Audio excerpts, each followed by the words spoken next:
Welcome back to the Pittsburgh Sports Cast, where two college students discuss all things Pittsburgh sports all year round. I'm Ryan, I'm Chris. and today we are finally going to be recapping some actual meaningful sports because we are here today on this beautiful Monday to recap the Pirates' first series of the 2020 regular season against the St. Louis Cardinals. Pirates able to salvage a game on Sunday, but that was all they could manage. Took one out of three. Obviously, that crushing 5-4 loss on Friday, and then the brutal 9-1 thrashing on Saturday. And luckily, we were able to pull out a nice win on Sunday. Chris, your thoughts? I think I was encouraged on what I saw Friday. I thought they played well. I didn't realize the Cardinals starter was as good as he was. So that Yeah, was player very kind of. surprising to me that he was so lights out with like a 0.92 ERA in the second half. Yeah. So for us to, I think we nicked 2 runs off of him. I think was impressive, and then we got 2 more off their closer, who's just coming over from the KBO and still adjusting to Major League Baseball and Major League Baseball hitters. I think on Friday, the main thing was, again, the pitching. I think we should have won that game Friday. I really, really do. If Richard Rodriguez doesn't give up the 2-run home run, we go into the bottom of the ninth up 4-3, and let's just say you throw Nick Birdie in there, who looked really good yesterday. That's game one. Then we go to game two. I thought again was no. Okay, game two was awful. We didn't do anything right game two. I questioned Derek Shelton's decision not to start Jose Osuna somewhere. Whether that's first base, DH, throw him in the right field.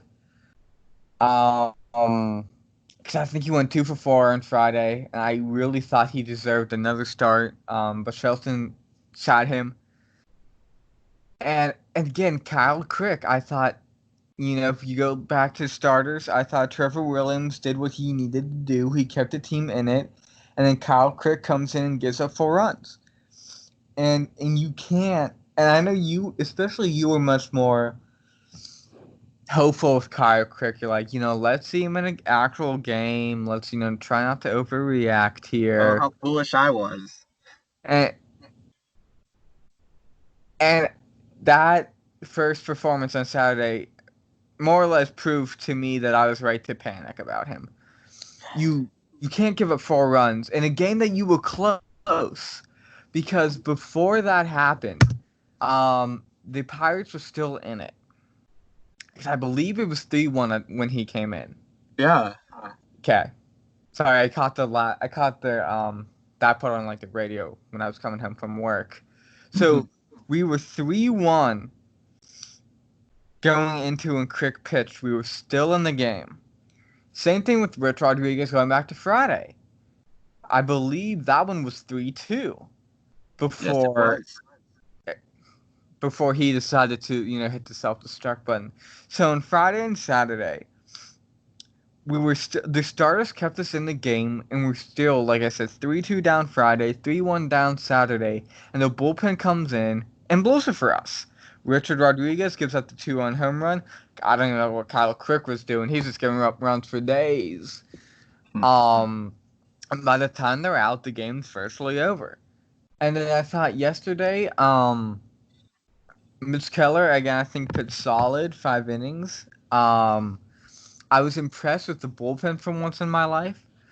I was really impressed with Nick Birdie. Almost the immaculate inning, was 2 pitches away from that. I was impressed with Michael Feliz. I thought he pitched well, which I thought he pitched well against Cleveland. I thought there was like one pitch that he didn't execute, which he got hurt on. And then who was that guy who replaced Keller and pitched 2 innings? Who he did really well. Oh, I can't put my finger on it. He's a new dude. Is the bottom line. He's a new guy that no one really has ever heard of. I forget his name. I apologize for that. Again, it was at work. So I missed his outing, so I just kind of recapped that. And seemed like he pitched well. People seem to be high on him in that performance. Realistically, I was kind of telling you off podcasting platforms. That I thought we should have taken 2 out of 3. I really thought we should have won the first game against St. Louis. Again, I think the story of the weekend was the bullpen. Sunday pitched really well. We won. Cost us Friday and Saturday. Yeah, I definitely think I'm very much more pessimistic now of Richard Rodriguez, Kyle Crick. Kyle Crick, of course, this is the second time he's been called upon, including the preseason games, and both times he's given up 4 runs. And both times those 4 runs were very crucial in keeping our team out of the game. Of course, the one game didn't count, but still, it's very, very frustrating to see what once was a great bullpen crumble into pieces now.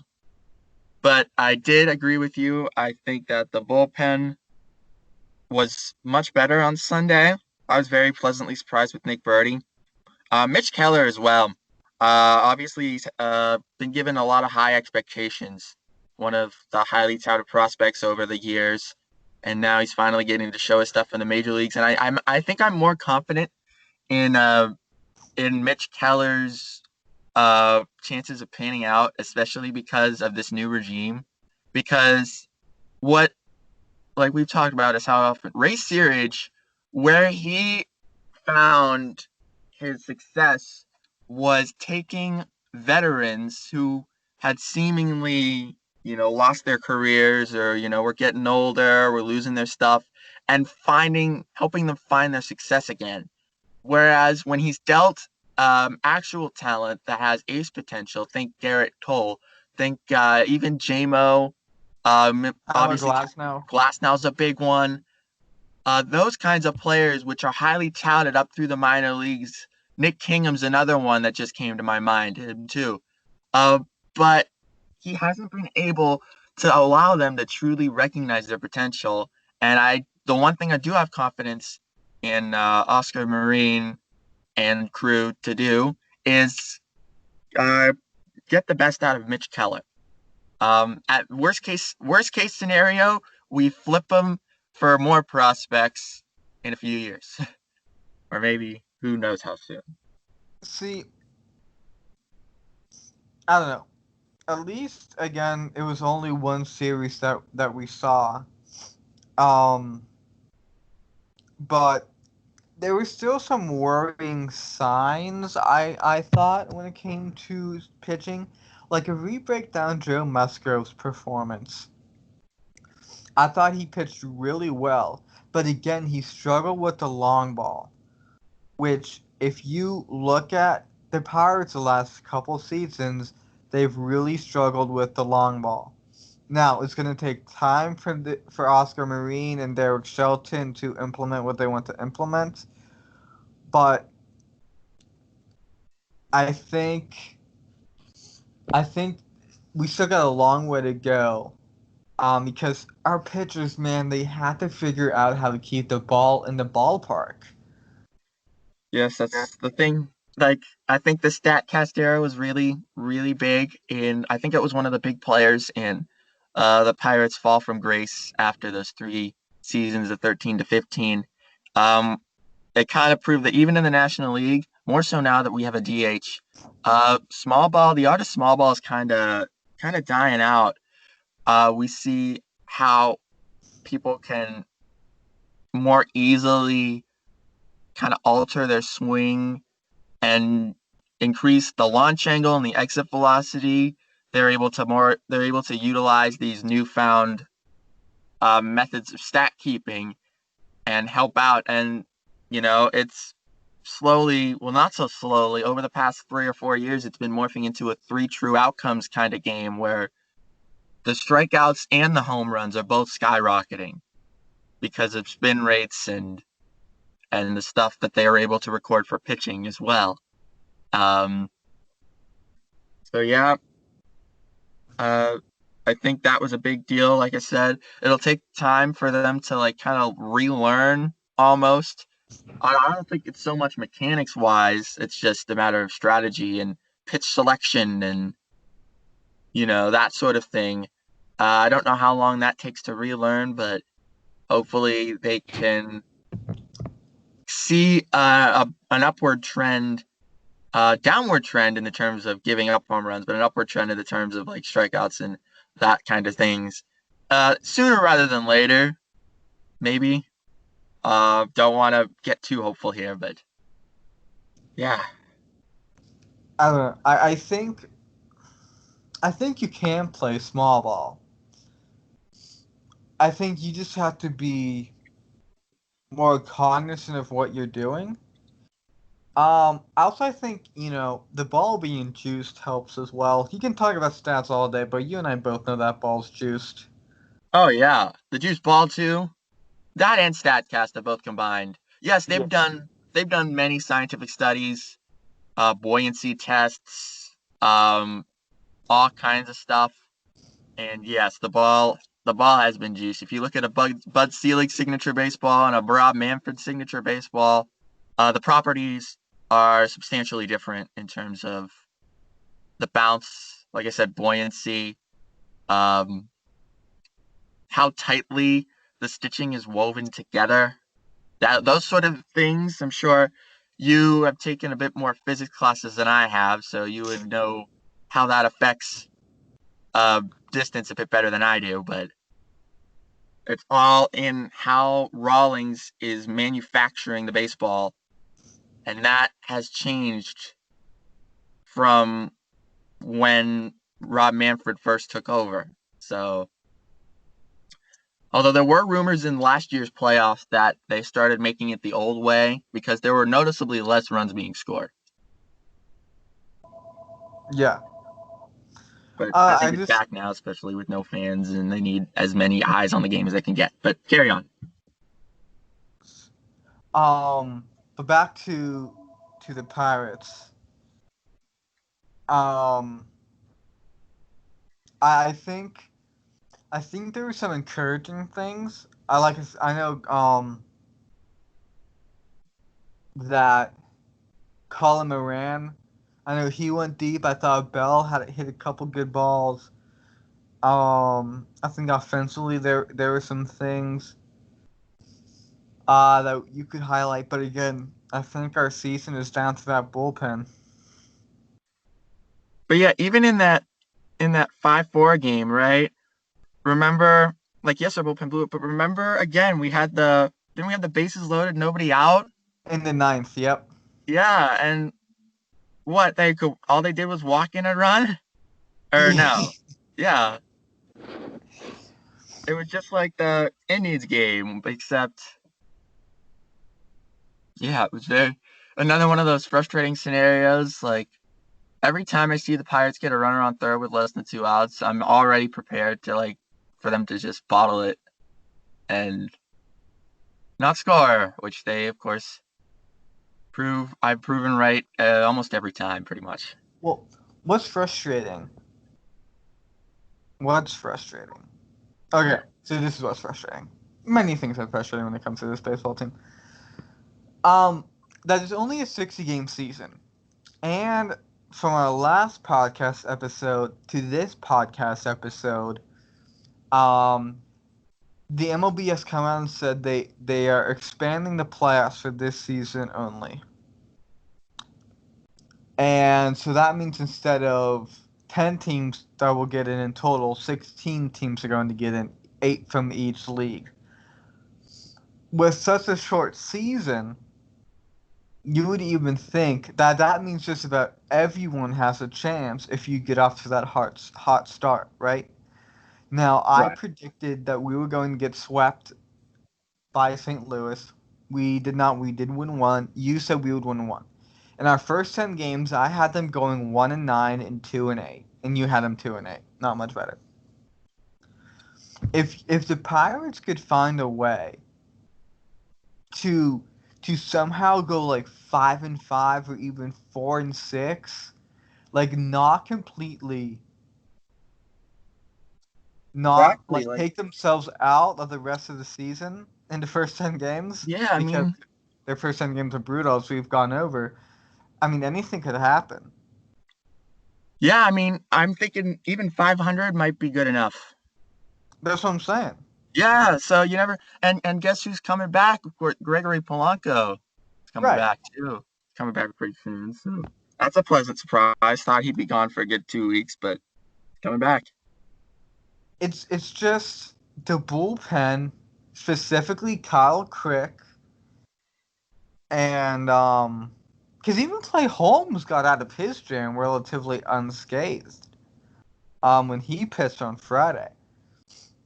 So man, it's down to like Crick and Rodriguez. They can't be giving up home runs every time they pitch, or 4 runs. Hmm. I think that's the key right now at least that I see. Yeah, I definitely. Yeah, I would definitely like to see the Pirates. Obviously, we've got the Brewers coming up, first home series. So that's really another big matchup, and then we go to Wrigley, if I'm not mistaken, to take on the Yeah, Cubbies. We yeah. both predicted that we would win one game in this series. Um, but what are your thoughts here as we get set for Milwaukee? I think um well, Milwaukee lost 2 games as well to Chicago. They went and played. They opened up in Wrigley Field. They went 1-2. So they're in the same boat we are. Now Milwaukee's expectations are a lot higher than ours. Let's just be real. Milwaukee, they're a team that can compete for the pennant and everything like that. So I think Milwaukee is going to come in kind of with a similar mindset that the Pirates are. Within the first 10 games of the season, because of the shortened season, you can't take yourself out with having a bad first week and a half, right? So I think Milwaukee's going to put up a fight. Um, Again, I'm unsure of Milwaukee's pitching. Just I kind of took a quick look at the rotation and pen, aside from Josh Hader, who's a lights out closer. Um, their bullpen, I mean, their pitching doesn't really impress me. I think they get it done offensively. Um, Again, if you're the Pirates, you gotta beat the Brewers before you get to Hader. Hader's lights out. He's an all-star. He's one of the best closers in the game. You have to get to the pen before him if you want to really have a realistic chance to win. And from the pitching perspective, let's be real. The Brew Crew is stacked. They have Mike Moustakas. They have Christian Yelich. Um, they have other players who I forget at the moment. Um, so the Brewers have an offense. Again, I think the key for the Pirates is you got to keep the Brewers in the ballpark. You have to keep them in the ballpark. You can't let Yelich go deep. You can't let Moustakas go deep. Does Gene Segura still play for them? I'm gonna check their roster. I don't even know. I mean, he doesn't seem like he's that dangerous to be But he's compared to about to the. kill it, man. Segura Yeah, is he's definitely solid. I don't. I think he's been bad gone for them. He's with Philly now, so he's not there anymore. but they're still an offensive ball club, and the Pirates, like I said, they have to try to keep the ball in the yard. I know tonight I believe is the piggyback night. I believe it's going to be Chad Kuhl for 3 or 4 innings and Brault for 3 or 4 innings. I'm interested to see how that goes. Um, I'm interested also to see can one of them win the job. You know, if Cool puts a couple, really good performances together, or does Brault keep put a couple good performances in? Can one of them win the job and be a permanent starter? So I'm interested to see how the piggyback rotation goes, and kind of see how it goes. What about you? Yeah, I'm definitely intrigued to see the piggyback. I've made claims where I've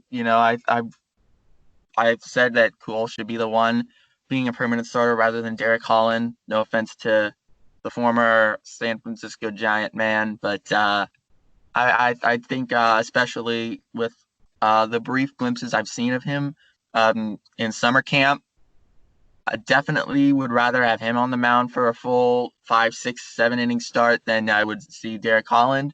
But obviously, you want to take as many precautions as you can with Tommy John surgery that he's recovering from. Um, yeah, we'll just have to see. I definitely think that perhaps later on in the season, if we're in striking distance, praise God if that happens. But um, yeah, I definitely excited to see the piggyback. Also, hope that Holland exceeds my expectations. Not looking for big things from him. Obviously, it would be nice if he produced well, but we'll just have to see him take the mound. The last guy from the Giants I remember the Pirates hyping up was Jonathan Sanchez, and he was probably the worst player um, on the team, whatever he was out there. So hopefully he turns out better than that. But I'm definitely, I don't know if excited is the right word, but hyped to see some PNC Park baseball, and also interesting to find out who the answer to the trivia question is going to be. The first designated hitter in PNC Park history. Will it be Bell, Osuna, Moran, someone else? Who knows? True. What are your thoughts on the 14 Marlins testing positive for COVID-19 and 2 games getting canceled today? Well, the games were they were postponed.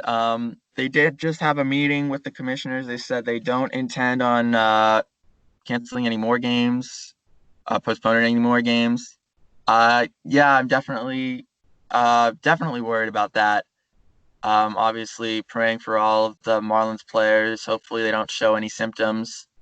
Most players, that's the way it tends to be. But now you have a bit of a larger sample size, so I'm a bit anxious about that. Um, yeah, the Phillies, of course, were the team that they played, so they wanted to take precautions there. Very, very. Uh, it's I am a bit worried. Um, of course, I think the players, I think they're doing all they can, but sometimes this stuff kind of happens, especially considering they are a Florida-based team. So mm, True. And maybe something with Marlins will kind of have to happen with the Blue Jays, and maybe they'll have to move to somewhere other than Miami to play their home baseball. could see that. Could see that. Maybe they find another place to go. We'll have to see what the lowdown is. Agreed. Mm. Other news when it comes to Pittsburgh sports: Sidney Crosby practiced today Yes, as he he did. I just saw suffered that. an Uh, unknown injury. yes, We of have course. the Penguins have an exhibition game tomorrow, Tuesday, 4 p.m. Oh, yeah. Against Philadelphia Flyers. He said he is hoping to play that game, but is promised nothing. Yeah, I would definitely, if I were the Penguins, I'd definitely want to take precautions. Uh, I would kind of be a little hesitant to send him out there, especially considering we don't really know what that injury really is. Nobody knows except for the guys in the team. Um, and when you're sidelined for quite a bit, especially considering he's coming off an injury earlier in the season already, I definitely would want to take precautions. I mean, it's important to get reps, but it's more important to stay healthy. So if I'm Mike Sullivan and or Jim Rutherford and or any other Penguins front office or coaching staff members, I would only run him out there if he's 100% healthy and he's right back to the way he was before he picked whatever this is up. Do you start the top six in the exhibition game, or do you rest them in case they get hurt?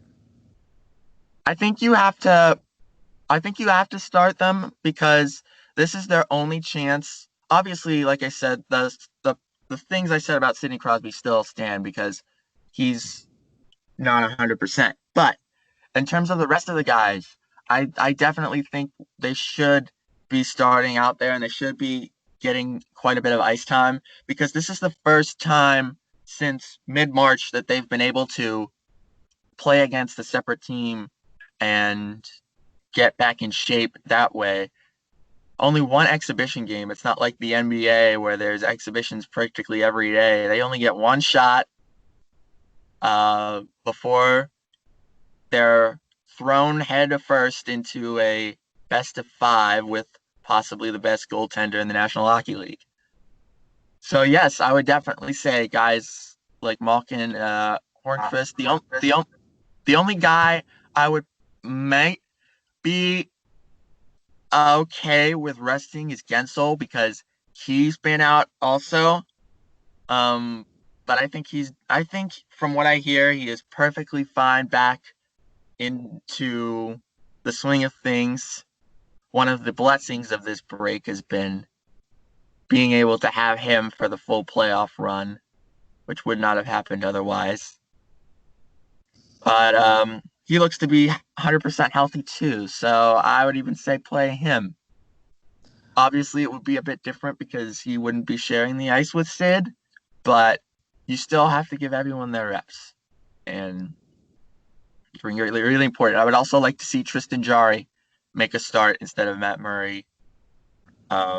More confident in him, as I said on a previous podcast, and would like to see him as our starting goaltender as we go through these qualifiers and hopefully the playoffs if we don't screw up against Montreal.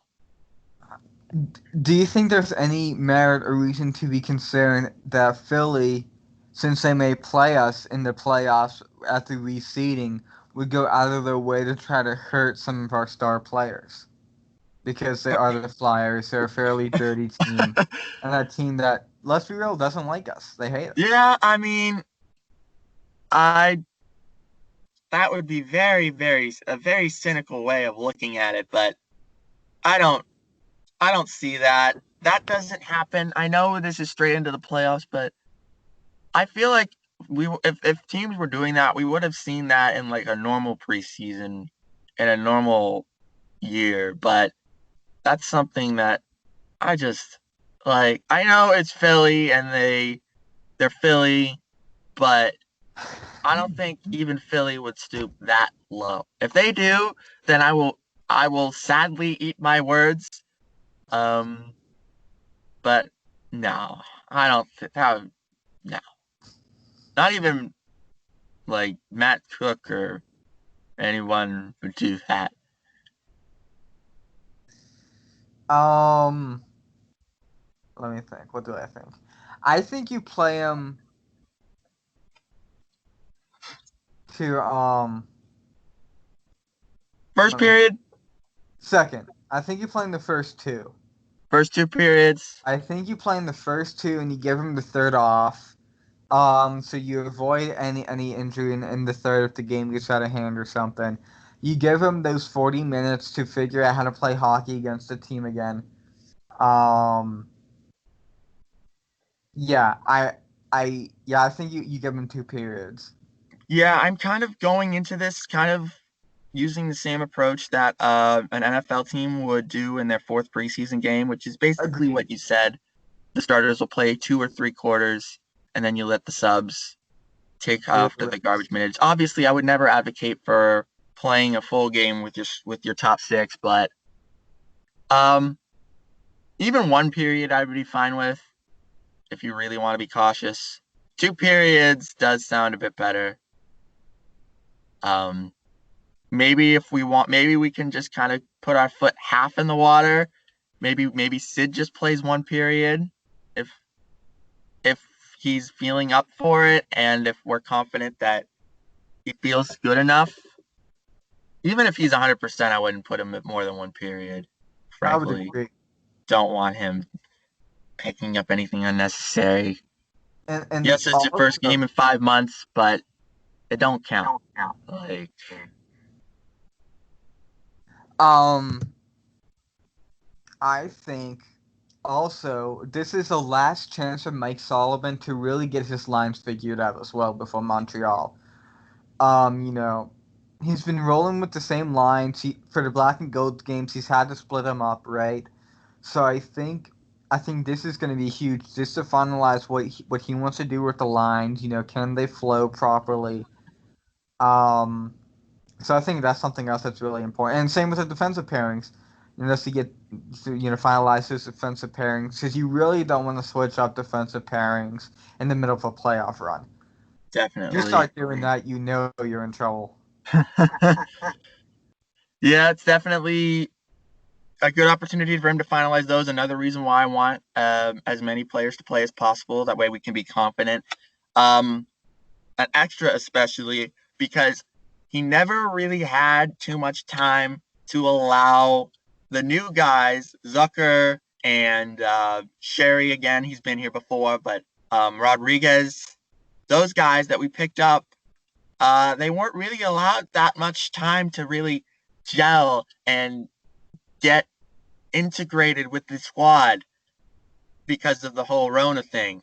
But so I think that's what makes it extra important that your top six have to play, and what makes it extra important the time given to finalize those lines.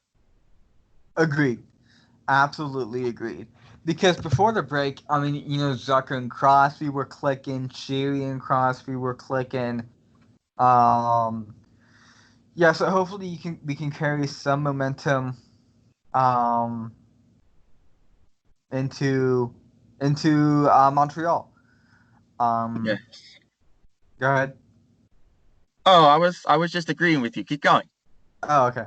Um, the Steelers begin training camp tomorrow as well. Um, so I'll throw this at you. What are some expectations for training camp? As again, I don't know if our fans or listeners know this, but no preseason football at all this year. So this is going to be, I believe, an extended training camp. Yes. Um, what are your expectations?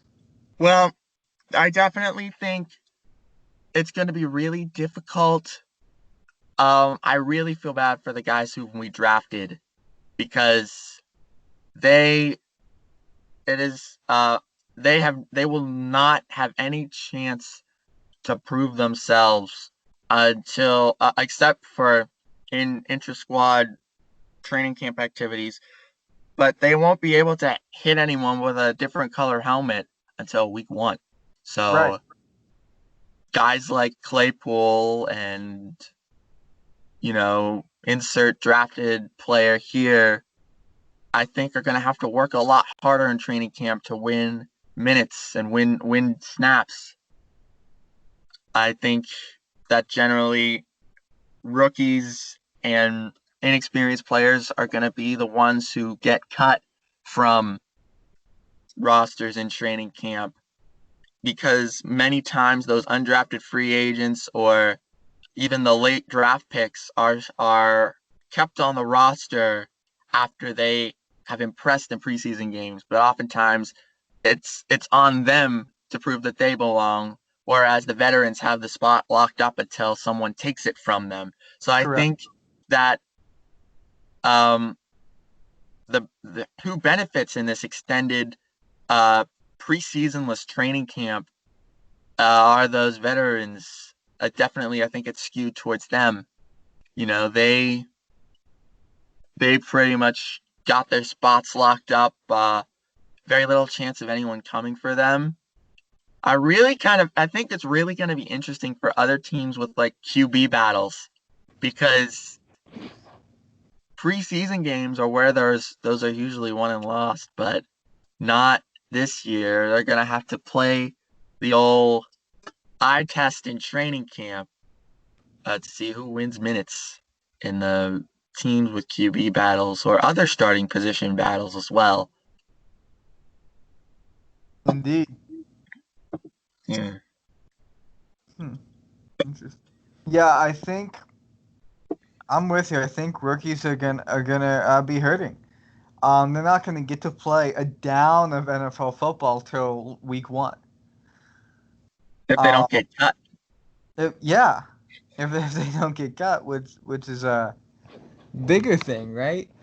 Um, I think even for the veterans, it's gonna be kind of weird. I don't know how week 1 football is gonna look. I think there's gonna be a lot of sloppy football. Um, because like you said, no one's gonna be able to hit anyone with a different color helmet until then. Um, so that's gonna be very difficult. I think everyone to adjust to. I'm gonna expect a lot of slow starts come out of week 1, week 2, um, and that type of stuff. But I don't know some expectations. It's hard to have like realistic expectations when realistically as a fan you're not going to get to see anything. It's not like we can go to training camp. It's not like there's going to be preseason games for us to watch. It's going to be very difficult, I think, to kind of get a gauge on where this team is. You have to rely on reports and some of the reporters who were there. And that's the thing with, that's another reason why I think the football is going to be sloppy because if you look at other teams, they won't be the only team they will be able to gauge is their own. There will be, especially this is where you can look at it for the other way with in terms of rookies. Um, the rookies have no game film with them in it because there will be no preseason. So you could look at it the other way where you could see rookies possibly thriving because they have no scouting reports in the NFL because they had no preseason to play. So Yeah, I mean, you could make that argument, but I think it's a tough transition when a kid goes against a man now. definitely, And I think but they yeah, did need time to figure that out. like I think it would be a lot hard. I think teams like the Buccaneers and the Patriots now with Cam Newton, even teams with new quarterbacks or new look offenses or even defenses, but teams that have had made significant overhauls to their team, I think will have the advantage because of the lack of game film, because of the lack of preseason game film on them. So like coming into week 1, whoever plays the Buccaneers, they'll have no idea almost what their offense is going to look like, how they're going to run their plays, anything. It's just going to be a completely new environment to them. Whereas perhaps a, a team with very little changes like the Steelers or, you know, trying to think of other teams that haven't really changed that much, but uh, The I think they Ravens, yeah, the Ravens, I think they could be perhaps at a disadvantage because you can look at last year's game film and not much will have changed. correct. It Definitely. this is what am I gonna say? It's going to present my word, not prevent. Present a lot of different issues that we haven't seen before in the NFL, and it's gonna be interesting um with such a film heavy sport, such a mentally grinding sport. It's going to be interesting to see how the teams react. Yes. I anticipate a lot of lowlights in week 1, the first few weeks of the season this year. Um, I think there will be quite a lot of maybe even memes about how the XFL was better, but you know, it's gonna be such an interesting, you know, way of viewing this year, if you're a neutral, I think it will be very enjoyable to watch and maybe even have a few laughs. Some cases, I anticipate a lot of wide open secondary breakdowns and things of that Laughing if you're nature. not crying, I think it's going to be the thing. Yeah, definitely. So it's gonna be quite the show, and that's what the NFL is best at. So I think that about does it. Yes, agreed. Yep. Not the shortest episode, but 40 minutes. Yeah, Perfect for commute if you're listening to us headed home from work or wherever else you go in these times. But yeah, if you like this podcast, make sure to subscribe to our YouTube channel, Pittsburgh Sportscast. If you're watching this on YouTube or listening in this case, make sure to leave a comment below and let us know what's on your mind, future episode suggestions, questions you'd like us to answer on the air. We love hearing from you. You can also email us your questions, pittsburghsportspodcast@gmail.com for that, or tweet at us at PGH Sportscast. We love interacting with our fans as we continue to grow this podcast. And as this final side note, if you're interested in sports besides Pittsburgh, make sure to check out our other podcast, Miscellaneous Sports Mondays, available wherever you stream your podcasts. But until then, I'm Ryan. And I'm Chris. We'll see you next time on the Pittsburgh Sports Cast. Stay safe, everybody.